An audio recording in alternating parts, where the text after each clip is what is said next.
a warning that you're being encroached upon. So welcome to the New World BrassCast, where we ask the intense questions like, is Amy that small or is her coffee that big? Look at this thing. Look at this mug here. Next to my head for reference. It's huge. Oh, look at that lovely word that's written on it, though. Look at that lovely word. This is how much coffee I drink in the morning. No joke. It's the size of my head. Yeah, but the problem is English people drink tea. That's why their teeth are bad. I do drink a lot of tea too. Yeah, so do I. Or did I? You've got to kind of change. So with me today, of course, is our normal host, Tony and Amy. We have been apart for some time now. It's nice to see you all. But we're joined by Simon. And Simon, for those of you who might not know you want to give a quick TLDR explanation of who you are, what you do, and why we might have you here? Sure, no problem. I'm a good-looking, handsome Englishman. That's the first thing you need to know about me. It was the clickbait. Yeah, it was the title. I needed him on the thumbnail. I'm not going to do any advertising because I've been told I can't advertise, so I won't advertise at all, as you can see there. I'm actually the sole distributor for Geneva Instruments. Geneva Instruments are played by Black Dyke Mills and a lot of the professionals around the world. We launched on the 1st of December. I've sold all my stock for December. I've sold all my stock for January. You seem to be very, very enthused by our instruments, and so you should be. They're fine quality, they're handmade, and they're good. There you go. How about that? Is that good enough?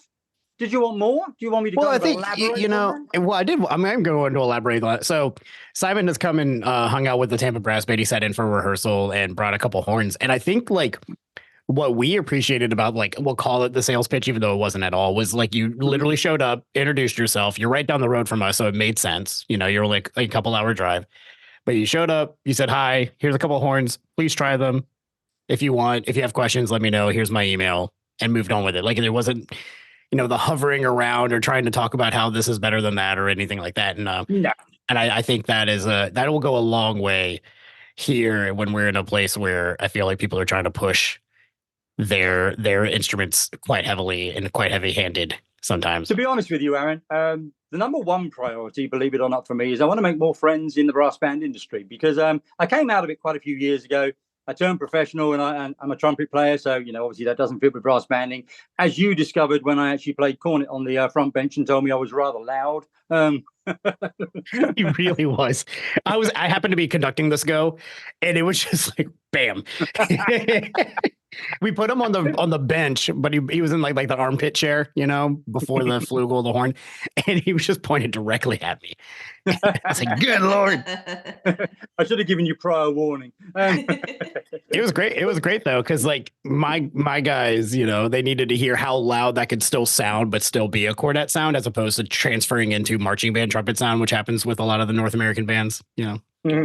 Well, the compliment there, I suppose, was you did say I did have a cornet sound, which is, I suppose that's one thing anyway. But no, I'm not a believer in sales pitches. I'm not a believer in hard sell. I don't want to walk out the door with orders. I'm not looking at it from that point of view because I'm very much of a believer that Geneva Instruments won't be for everybody. And the reason they won't be for everybody is that you're used to certain things about your instrument. I used to play an old trumpet. I then progressed to playing a Taylor, and I played Taylor for years. My old trumpet had a leaky third valve. I loved it because it actually meant it gave a wisp when I played through. You can't replace that sort of thing. Now, it's a differential sound. It's not like you would buy, but I loved it. And there are people that have played instrument for years, and they sound fantastic, and they shouldn't change. But they should try, and they should at least know what the alternative is. The Geneva range are very easy blowing. That's quite an important factor. They're very in tune. They've concentrated. It's basically the metals that they've actually used that keep it in tune, but also make it project fairly well as well. There's a lot of things that people should know about them. But to sell them, no. I'd much rather say, here I am. This is what I do. Come and talk to me if you want to. And my name's Simon. That's the most important thing for me. And how long you been? So give us a little bit, because you played with bands over there and all that sort of a thing. But how long have you been here in the States?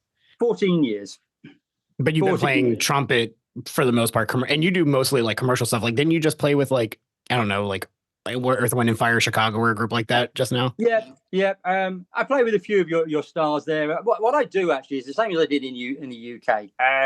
I used to have a good friend, a guy called Derek Watkins in the UK, trumpet player. Derek Watkins is kind of the number one. It's a bit like your Wayne Bergeron over here. He's passed away now, sadly.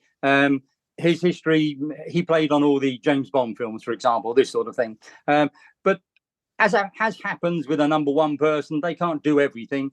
So he used to farm stuff out to me. It wasn't my full-time job. So I just took what I could, and I played with lots of different famous people, which is wonderful. Once, twice, three times, this sort of thing. When I came over here, I actually wasn't playing, got picked up by someone and did a bit of playing. Then, as I say, I got picked up by this touring Chicago tribute band that is rather large and do like 80 gigs a year. And all of a sudden I'm on a plane all the time. But it's fun. It's fun. If you're a musician, you'll understand. If you're not a musician, you won't understand any of this. I think I was going to say, I think the people who are listening, who are not musicians, like we do always joke about like we got to get, there's just a fraternal order of metalworking people who might end up popping into this podcast because they thought finally we have some representation. Somebody's talking about how to solder. I don't know. Well, I'm not going to be much help because I know absolutely no idea how you solder. No, how do you make it? And so it's technical questions that way. So have you been down in Florida the whole time you've been here? Yes, I have. Yeah, so we were, we were having like a little bit of a conversation, and what's really interesting, and I think is kind of like one of, we'll say, problems, sure, about the North American brass banding scene is like you were here for a while, like my band's existed we're going on our 5th year, and you're 2 hours down the road. I had no idea we existed. Never knew that. I honestly didn't think there was a brass banding world around here because obviously it's not an advertised or promoted thing. It's not like they're not trying to sell anything. So it was only when I kind of got approached to look at Geneva and thought, well, can't imagine this being any good. Let's do a bit of research. And suddenly up like 400 brass band names that I suddenly thought, well, okay, there is. I'm just in the wrong area. But then, to be fair, in the UK, there are bands in the south of England, nowhere near as there are in the north of England. It's mainly a north of England thing. More than anything else. I would say probably 80% of the bands are the north part of the UK. Yeah, and because the United States is so big, all the bands are spread out. That geography is really the biggest problem here. And that's where I was going with that is like, we're in the same state, right? And Tampa's 2 hours away from him, right? And we're probably the closest brass band to you. No, I would imagine. Yeah, I think you are actually. Yeah, because Orlando's just a little bit further away from you, and then we've got Orchid City in Palm Beach area. But it's like, yeah, we're in the same state, but you're still 2.5-ish hours away from the nearest brass band rehearsal. Which would take you halfway up England if you were in our country.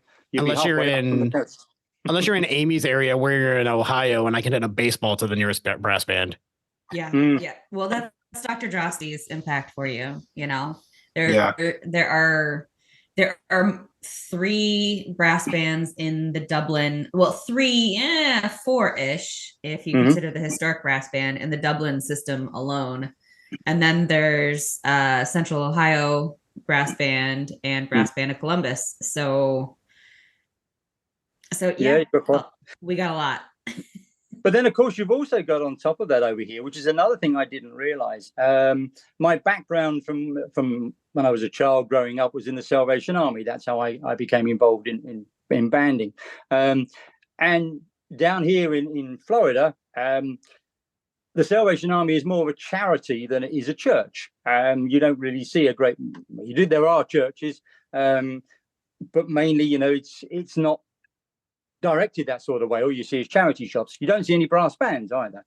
So I thought initially, or for 14 years, let's put it that way, that there wasn't many Salvation Army bands. Well, as you go north again, it changes. There's quite a lot of Salvation Army bands. I was going to say, the Clearwater band, the Clearwater Corps is probably the largest one in the Southeast outside of Atlanta.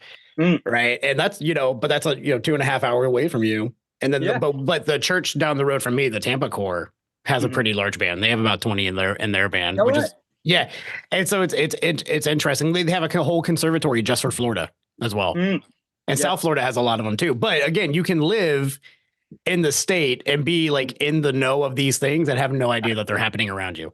You're absolutely right.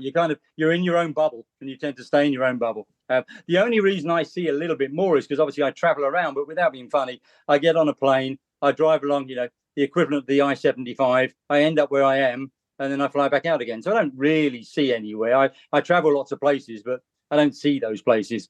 Just the events where we play. That's something that I feel like us musicians get a lot. It's like everybody's like, how's Huntsville? I'm like, the music center's great. Yeah. And like the food around it is. Sorry, I interrupted you. What was up? No, I was just saying that I think that this huge country influences how we interact within our brass band, because before we pressed record, Simon was telling us about how, if you saw someone in another brass band, you could kind of dangle a carrot and see if you could attract them over to your brass band. Whereas here in most places, that is the brass band. If you're fortunate enough to live near a brass band, that is your brass band. And so I think around here, you have your players, and a lot of the time, if they're not playing to a certain standard, well, then someone's going to have to start giving them lessons or playing duets before rehearsal, or you're going to have to start working with them to increase that ability, because this is your person, especially with tenor horns. The number of tenor horn players in the US is pretty the unsung heroes of the world. Yeah. But then if you turn that round, as I say, in the UK, the difference in the UK is if a principal cornet player isn't performing and they're not winning, and he's not getting picked out as the soloist or something like that, his head's on the chopping block. They'll find someone else. They're quite ruthless. The band comes first. The people in the band, they're just in the band. If they want a better principal cornet player and they can get one, they'll take him out and put someone else in. It's pretty hard.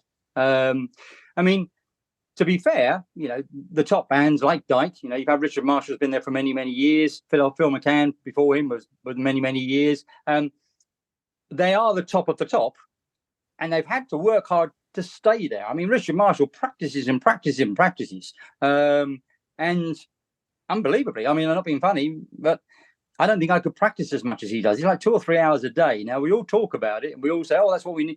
None of us do it because number one, we got lives. You just can't do it. But this guy, to keep there, that's what he has to do. It's tough. Yeah, I tell you what, I don't like I'm like I said earlier, I'm conducting this cycle, and this is like the first time I haven't done it. And I like the conducting. There's nothing about the conducting I dislike, but I don't like the fact that like, oh yeah, I don't practice as much because I don't have the pressure of being like on the top of my A game because I don't sit in the band on Tuesdays, and I don't have that. And so like I'm practicing to like maintain whatever I need to do, whatever jobs I need to do, whatever. But like there's something about the brass band that I'm like, no, I need to, especially because like I organize the group. So it's like I need to be the best one in here because I can't talk smack about anybody else if I'm not on top of my stuff. And now that I'm waving the arms, I don't have to do that, for this one around. So I'm very much looking forward to getting into Napa season and rehearsing in my chair again. I think there's also something there about, if you're standing in front of the band and you're still the best player in the band, there's something to be said for that too. There's another problem. Yeah. Well, maybe you're the next Nick Childs. Let's face it. The Childs brothers were my era. They were the best euphonium players in the world. In fact, the funny part from my point of view is I came out of banding when they were on the top. And, when I kind of got back interested a year ago and found out that the son was a better player than the father in the Child brothers, I'm kind of thinking, hold on a moment, who was the son? Didn't even know him. And then, as I say, we've as you probably know, we've got Glenn Van Looy, who's one of our performing artists. And I listened to the guy and I think, that was impossible on euphonium when I was on euphonium. That's a long, long time ago. You can't play that. Well, each generation gets better. Oh, it does. Absolutely. Every generation gets better. But then some of that also, and I'm going to throw it in now, are the instruments as well. You couldn't do that on a an old sovereign or an old sterling, which was the competition on the days going back kind of 20 years ago. But nowadays, the instruments are out there. The intonation is concentrated on. It works. It does. You couldn't do that on an old euphonium. It wouldn't work. Yeah, I think I've had this conversation with Amy before too, like where we had, when we talk about when we were in undergrad, there was like 2 euphonium brands, maybe 3, if you're being fish. And now there's like options. There's a lot. You go to any of these regionals, and there's like booths of all these different brands and whatever, and different varying price options and what you get and all that sort of thing. And it used to be like literally, because I grew up in Virginia, so it was like, no, there's only Wilson. That is the only thing that exists. There's nothing else in the world. And it's kind of cool that we're in a place where not only are there higher quality, but also varieties to choose from and all that sort of a thing. It's good, and competition's good for the manufacturer as well. I'm a firm believer in competition because if competition was as important, we wouldn't look to improve the instruments. Okay, we feel we've improved with the Cardinal range. We've bought things in that help the intonation. We bought, a trigger for a tuning slide on a cornet, which used to be in years ago. Now it's back in. Well, you think about it logically, you don't really need a trigger on third and first if you've got a tuning slide trigger anyway. And if it's easy to operate as well. One of the problems, my trumpet, for example, I've got the old fashioned, you try and use your third trigger, which you push out and then you push back in. It's not physically possible. You're never going to do it. I don't know why they even bother putting them on there, to be perfectly honest with you. But a trigger where you just pull it in, okay, that's easy. You do it. It makes it work. I think that helps people who I have tiny hands, and so when I play cornet in my lessons with students and stuff, I can't push out that it's not possible, is it? No.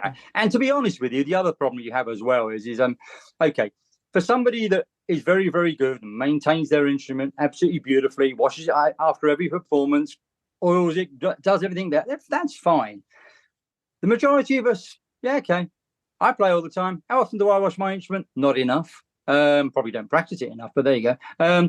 And it's very hard. Now, by having a sprung loaded that works it'll still operate. You push it out in the middle of a performance and you're struggling to get it back in again, you're done. We keep going, we keep talking about the how often everybody's practicing and doing all that sort of a thing. And that's that's another interesting part of the brass band world is I was talking about it on one of the podcasts, but it used to be that the solo competitions were a lot of the community cats. Right at NABA, and now you've got doctors and full tenured professors who are out there winning these things and doing these things, and that's where our brass bands are. Is you have doctors and tubas sitting beside guys who are dentists and play cornet on Tuesday nights and everything in between. But we hold the level of performance to the exact same for everyone as best we can, I don't know if that's a here thing or if that's kind of an everywhere thing, because the amateur of it changes it. No, it is everywhere. If you're in championship section, a little bit different. If you're first section, second or third in the UK, it's community still. I always used to say one of the most wonderful things about playing in a brass band is you could have a young girl who's 15 years of age playing second horn. You can have a guy who's 75 years of age sitting on first horn. They're friends. Because there's a bond that creates between them, and musicians blonde, and they respect each other, they know each other, they talk to each other. You wouldn't see that in normal life. Why would a 15-year-old talk to a 75-year-old? They wouldn't. It wouldn't be seen as right either these days. But in a band, no, it's quite nice actually, because that forms. And you all know when you go to a competition and you do well at the competition, the excitement goes through the whole of the band. You can't beat that sort of thing. You really can't. It's like being on the stage and having the big round of applause. We all live for it. That's what it is. And that 15-year-old will see that 75-year-old or whatever, and at some place in her mind will be, when I'm older, I can still play. You got it. I think one of the biggest problems in the US is kids graduate from high school, they put their instrument in the case and they don't take it back out again. But if they're exposed to older adults who are having fun playing and still pushing themselves, that kind of puts that thought in their head, and hopefully it activates later. I think it does. I think people in brass banding, it's not just the playing that keeps you in there. It is the community spirit that keeps you in there. I used to go to rehearsals twice a week, and a lot of my friends who weren't in brass banding said, "Why on earth do you go there? You give up 2 evenings a week." I said, "No, I don't give up 2 evenings a week. I look forward to 2 evenings a week." I mean, don't get me wrong. When you're coming up to contesting, you're on test pieces, and you're doing sectional rehearsals and that sort of thing. Yeah, okay, that's not so much fun. It's tough. You got to do it. And especially if you've got your part right and the other part in the section maybe haven't, then that's frustrating and that can be hard work. But, for me, you play let's go back a few years. You play something like Connotations, and, you get to what I call the movie stage bit, where you get the big theme running through, and, the basses are powerful and the soprano's going over the top and you've got the full power. If there isn't a tear in your eye, then you shouldn't be in the band. That's what gets you. That's the bit that keeps you in there. It's that feeling and the collective feeling of playing together, not being the one person that's playing a solo. It's the collective sound that a brass band makes. Coming back over here, when I first got involved with Geneva and I went to visit a brass band rehearsal, it's probably the first time I'd been to one for probably the best part of maybe 18, 19 years. And I sat, and like always, they played a hymn tune to start with, and I choked up. Do you want to say a few words? Not now, because you kind of sit there and you think, yeah, okay, I've missed this. You don't realise it, and that's another thing as well, which is interesting in brass banding. That people don't realise, you can judge a brass band quality by the way they play a hymn tune. You can have every contest piece you want, and we can all learn the fast bits. We can all play a beautiful solo if we need to, and everything like that. But a hymn tune, it's got a way of being played which is correct, and if you get it right, any hymn tune sounds fantastic. To me, that's the most deciding factor. And I'm glad you've carried on the tradition that we have in the UK. You start with a hymn tune before you go into your rehearsal. And I think it's important because it brings everyone down to the right sort of level. And, you then start the same level going forwards. Test pieces, I mean, without being funny, some of them are unbelievably hard now. As I say, when I came out, what is it? Year of the Dragon was quite in there. Essence of Time. That's the kind of where I came out of brass banding. I come back in now, and I look at some of these test pieces and listen to them, and I think I wouldn't even have a hope of playing that, surely. But a lot of it is you can play it, but the idea of a test piece is you've got to practice hard to get it right. And that's the difference there is. If you don't practice hard and you don't get it right, no, you can't play it. But if you practice hard, you will get it right. It is there. It's all under your fingers. You just got to kind of get it in your head and on your fingers. Yeah. I also think it's interesting that, when in the formation of NABA back in the 80s, it was a challenge to get over to England and to hear brass bands and to get information about how to actually, do brass banding the way that it's done in England. Now that because of the internet and how often people travel, there's regularly people from over there coming to here. Oh, yeah. Clinics and working with people and people going over there and studying. And, so it's, there's more authenticity in the brass band movement here now than there ever was. Oh, I believe that. And I think that's part of the reason why, I think if you go back 30 years, probably weren't that many brass bands that were playing hymn tunes to start every rehearsal.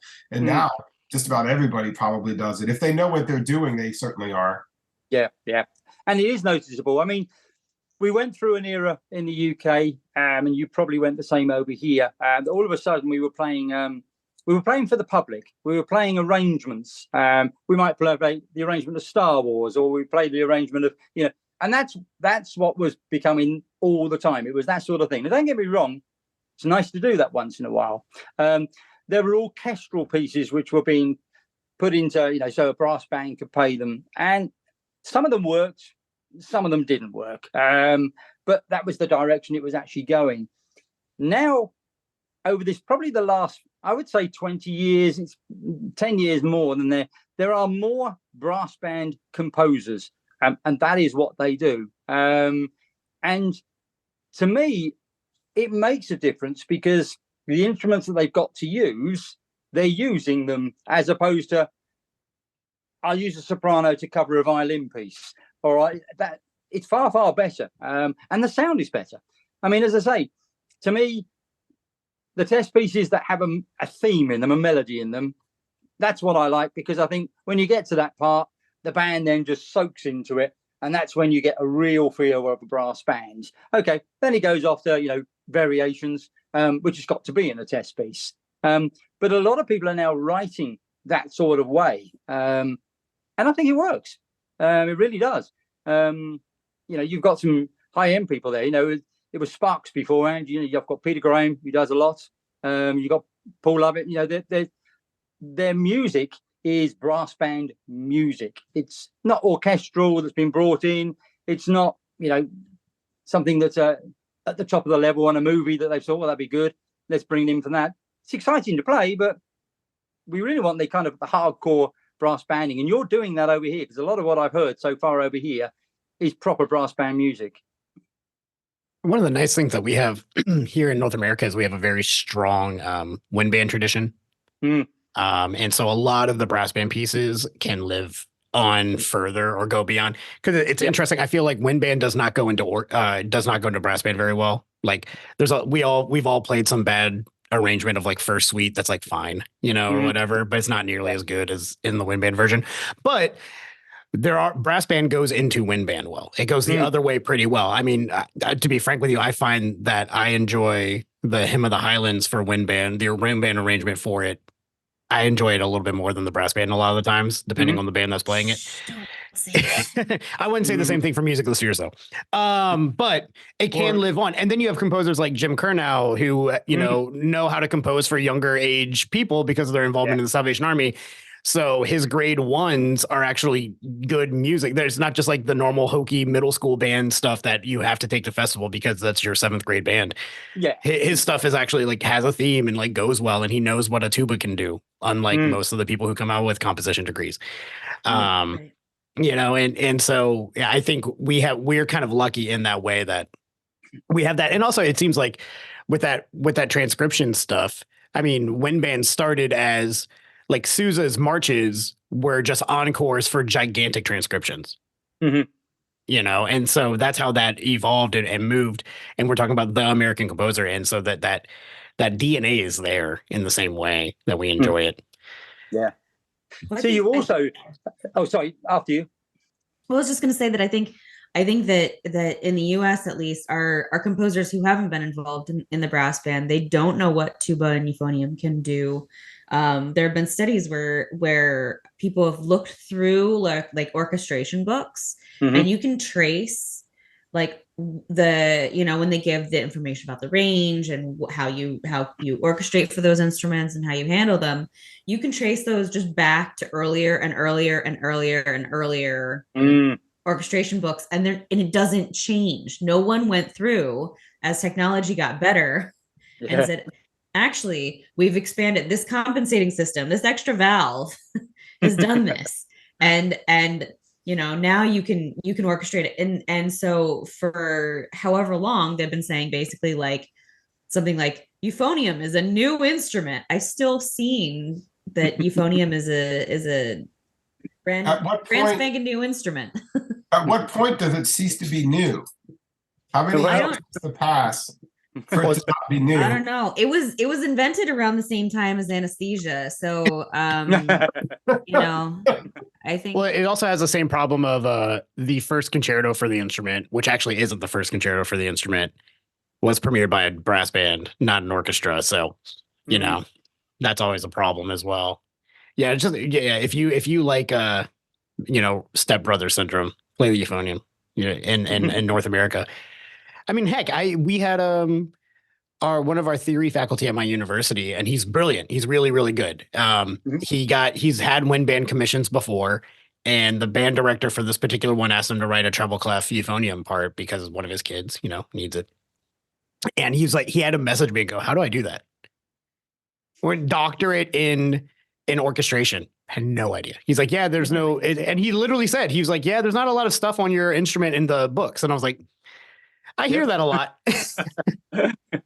Yeah, but you find, I'll tell you something you've got more over here. In the UK, a brass band is a brass band. Cornets go and do something. Euphonium goes and does something. That's about it. Over here, you have a low-end community, I want to call it.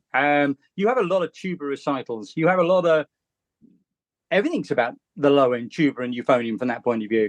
I mean, for us over in the UK, I don't know where it was. At the early '80s, we had Sykes do Stardust on an E-flat bass tuba over there, and that was the first time anyone had played anything other than really over in the UK.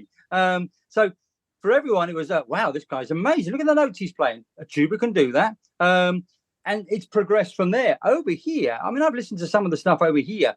It's phenomenal. It really is. And you have tuba events. You have, I've been invited to quite a few for Geneva who will actually come to some competitions, which are actually tuba competitions. And to us over in England, the UK, that's weird. That doesn't happen. It's like you're taking the low end of a section and you're making it into soloists. Well, where's that come from? Or really bands. We have tuba euphonium ensembles or bands. Yeah, like Gil Arnold Jacobs is like the queen of arrangements for tuba. And yeah, Arnold Jacobs used to say, "Respect goes in score order," which which is kind of funny because in an orchestral score, the strings are at the bottom. So I don't know how that really goes because they're usually the ones that are respecting in score order. But it seems like what you're saying is in England is that the bottom doesn't fight to get out of the bottom. And absolutely. The tuba players have said, well, we're going to create our own industry. We're going to create our own. We want to make our own way here. You know, and when tuba ensembles started to come into play in the late 60s, early 70s, there's not a university that doesn't have a tuba euphonium ensemble. I don't think. No, and that's what I'm finding out. And as I say, it does sound good. I think, to be fair, I think that was good for about 20 minutes, and then you're like, okay, you have some trouble sounding. Going to Adams Festival IET, and then the Georgia Brass Band came in, and I just remember hearing the tuning note and hearing cornets and being like, oh, thank God. Because it was the first thing that wasn't a tuba or euphonium for like 4 days straight. And don't get me wrong, I love tugboat music as much as the next person, but you're right. It becomes like it's like eating dark chocolate cake after a while. You can only do so much. But yeah, you're right, Tony. It's kind of like you have that like you can have two mentalities of it. You can have the like, oh well, this is what we do, and this is how we do it, or you can have people like, I'm going to show you otherwise, and as you say, that's good for a period of time. It's a bit like going to the gym. Once feels really, really good. After that, yeah, okay. I've never had that. People say that like they have the like, oh, I feel so much better after. Nope, never. No, never. Do you know what the best machine in the gym is? It's the one that you get the chocolate bars out of.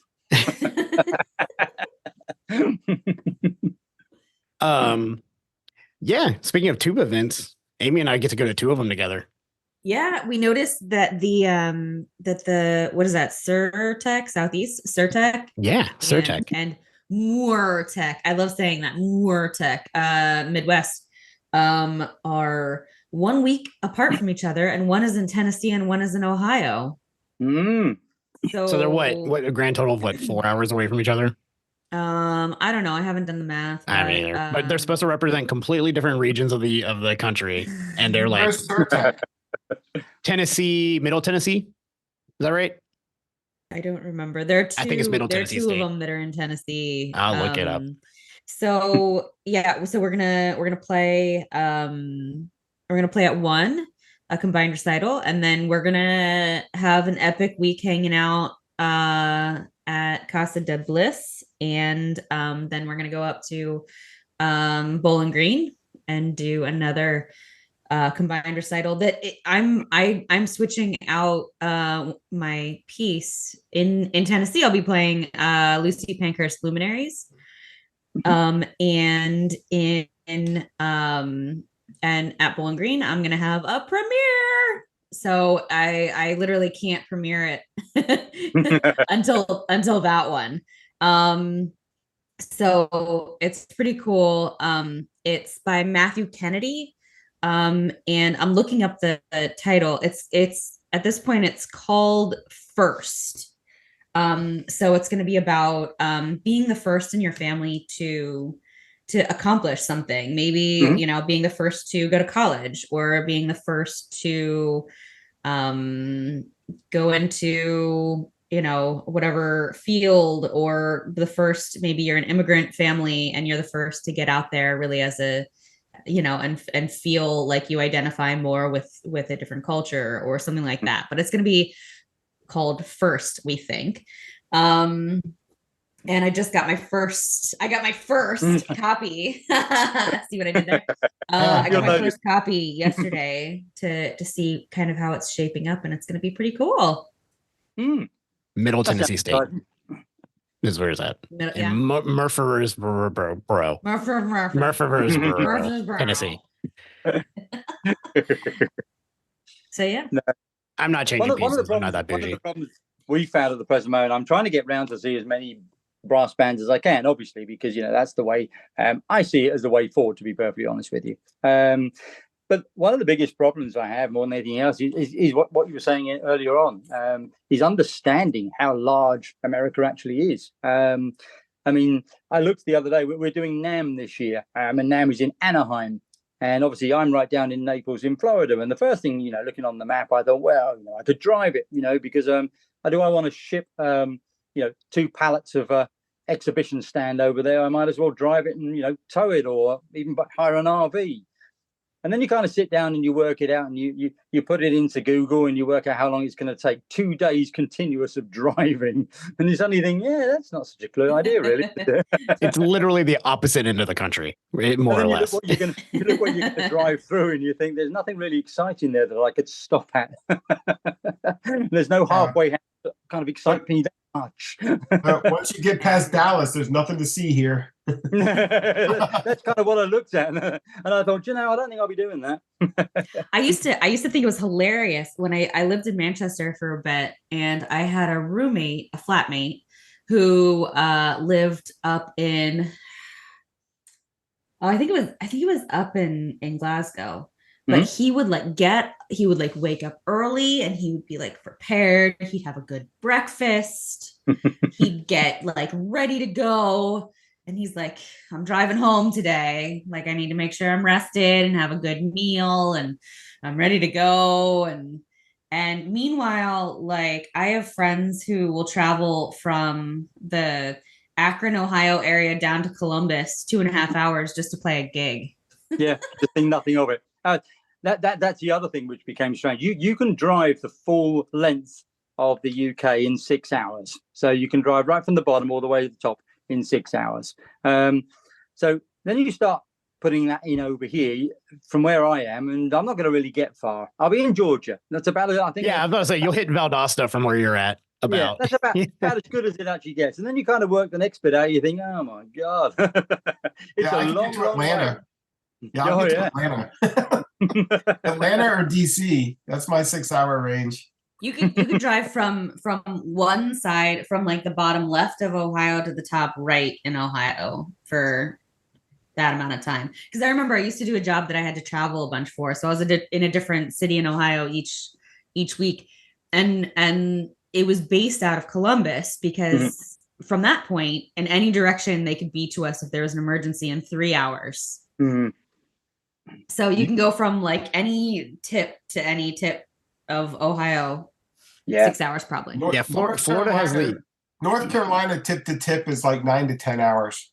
Yeah, Florida has the it has the weird part of like from bottom to top, it's like 14 to 15 hours of a drive. To go across it is like 3. Yeah. But there's only like 4 roads that actually go across Florida. So you have to get to one of them to go across.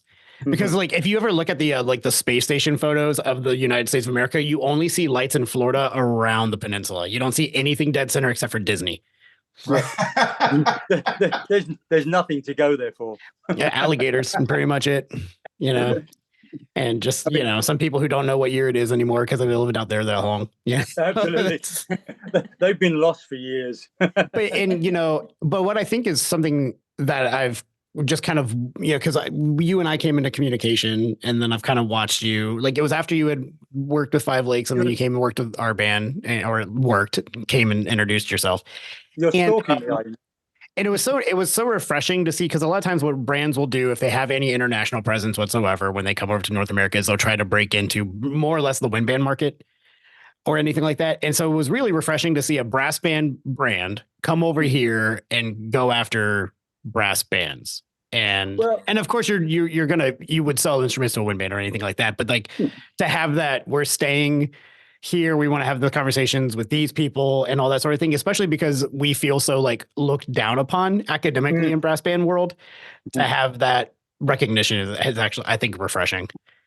See, the thing is, that's the way the brand has built itself. I mean, when you've got Black Dyke as one of your performing artists, a band, and we've got that sort of thing, we've got a good starting point there.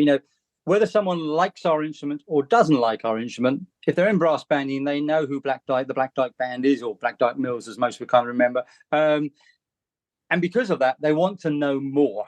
Now, the nice part from my point of view is, once I put an instrument in front of them and they try it, most people like it. And that gives us a good starting point to actually go. So wind bands, I don't even know a good wind band. I have no knowledge of wind bands at all. And I'm sure they're fantastic, but I don't know them. And to me, do I like the sound of a bassoon? No. What are clarinets used for? Stirring paint. It's about the only thing I can think they're useful for. I don't particularly like the sound of a clarinet. It's something that was played at school by someone who couldn't play a brass instrument. That's my theory of it. Now, someone's going to give me a big hiding for this, and I'm sure I'm going to get something come through and say, you're horrible. And I probably am. But in all reality, brass banding collectively, to me, is what a band should sound like. And they're all the same sort of instrument. They're all brass instruments. When you start going through, to me, a wind band is on the verge of an orchestra. That's where it's going, as it were. And if it ever expanded beyond what it does now, that's where it would expand to. And I love an orchestra, but the orchestra is the end result. And a brass band, to me, is the beginning result. And I think the wind band is what's in the middle. And a lot of people have favoured that, and it stayed there. And I think, I'm sure it's very good. And I'm sure if I go and listen to some wind bands, I'll have that sort of thing. But there's no point sending someone over here to sell Geneva instruments to wind bands when he really hasn't got a clue much about wind bands. And that's truthfulness. Well, it's a smart idea. Like you said, like if you mention to a certain person, if you mention Black Dyke, that's a great selling point. And to a lot of people, they have no idea. Right. And so you can get a really good read on your, potential customer. If you're like, yeah, so Black Dyke plays our instruments, they'll go, oh, okay. Like if they'll understand right away. And if they don't, it's like, you're probably not in the market for a cornet anyway. No, no, you're absolutely right. It was quite interesting from my point of view, because obviously we're throwing stuff out on social media at the present moment, on Instagram and Facebook and everything you can. And the first thing that woke me up a little bit over here is, Glenn Van Looy, I didn't know until I met him. Nice guy, actually, but I didn't know anything about him. I was that far detached from the brass band world for quite a few years. And, he was our performing artist. Great, fantastic, nice to meet you. That's about all I knew. So I put him on one of our Instagram posts out there. Now, bear in mind, at the time, I think we had 2 followers. It was literally kind of the second one we did. We got over 900 hits on that. And within a day, we were up to 300 followers. And I'm kind of thinking, right, okay, well, this guy's quite well appreciated. People like him. And where I've spoken to people that have any knowledge on euphoniums or tubas or whatever, like that, the man's name is gold. So it's things like that which I've had to kind of come back and learn to go forward. To run a company, I've run distribution companies, I've owned engineering companies. I've owned quite a few different companies. I know the business from the business point of view, selling ice cream to the Eskimos, as it were. I could do that bit. That bit's okay. But when it comes to actually the product, I've had to kind of relearn again. I might be able to play it, but I've had to relearn a lot of things which have changed as well over the period of time. As I say, I go back to sovereign euphoniums. That was it. That was kind of the number one. Things have changed an awful lot. And as you say, there's a lot more brands out. There's a lot more competition. And a lot more artisan brands as well. You know, especially on trumpet more than anything else. There's a lot of good quality stuff out there. It's nice to see as well. Good competition. So with we've got a few moments left, and you know, Simon, you're trying to like you were saying, you're trying to break back into the brass band scene. You're doing it on an entire different continent, much more or less. So, but I think you have the brass band guy in the state of Florida here, and then you have two of the most informed brass band people as well, because I'm not that person at all. But you have two of the most informed brass band people I've ever met here on a call with you. So what questions do you have? What can we do to help you that fits in a nice tight 5-minute span? Okay, what can you do to help me? Okay, you can introduce me to as many people as you possibly can. You can tell them to look us up on Facebook, because I want to get to know them. I'm not interested in selling on Facebook. We never will sell on Facebook. And although theoretically you could buy online, I don't think people will, and I don't think they should, if you want an honest opinion. What they should do is find out more and try. I'd like invites to people's band practices. I'd like to go and visit people. I'd like to find these people. 2 reasons. One, I'm going to enjoy the rehearsal. The other thing is, as well, is if I get invited, please let me bring a cornet. I promise I'll sit on the back bench, and I promise I'll put a mute in the whole time, because Aaron wasn't impressed. So if I sit on the back, I'm quite happy. And although I play trumpet and my job is to scream over the top of rock bands, don't put me on soprano, because I have no hope at all on playing an E flat. I just wanted to be known that he was invited back. I just want to put that out there. I did say you're welcome anytime, by the way. Yeah, but so I wasn't offended. But that was coupled with bring some instruments with you, please. No, that was only the first time. Now it's you are more than welcome to be a part of the band. You know, we are, I guess in technicality, we are your local band, so you're more than welcome to join us at any point. The wonderful part about it, and it's been all the bands I've been to, the welcome is fantastic. And the reason the welcome is fantastic is because although I've been out for a few years, doesn't make any difference. You slot back in straight away. We've all got the same mentality. And I'm still a musician, which is the carry on, which has been quite useful from that point of view. A lot of in England, a cornet player is a cornet player. Over here, a cornet player is normally a trumpet player. And they do both. So that's quite useful as well. The amount of times I've been asked to go back to the car to get my trumpet out, which, trust me, it might be a Geneva, but it's beaten up. It falls off the stage all the time. It's obviously in the overhead compartment all the time in a plane.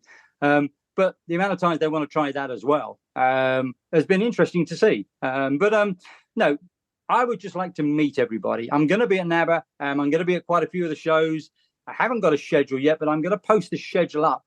I'm also going to come up with a way for people to try the instruments around the country, because the difficult part at the present moment is obviously I'm right down in Naples, and someone suddenly says, you know, I'm 1,000 miles away and I want to try a euphonium. Well, I've got to get it to you. So I've got to make that work. And we've got a few ideas which we're going to announce fairly soon, which will help. That's awesome. Hey, we're good. We can wrap this, and Simon never has to speak to me again. When do we have to wrap it? Hold on, sorry. Is that sorry? And don't worry. And for all those people who are like, we would love to meet him, or want to chat with you, we'll put links and stuff like that in the descriptions and in emails and stuff. You'll be able to get a hold of Simon if you'd want to, and all that sort of a thing.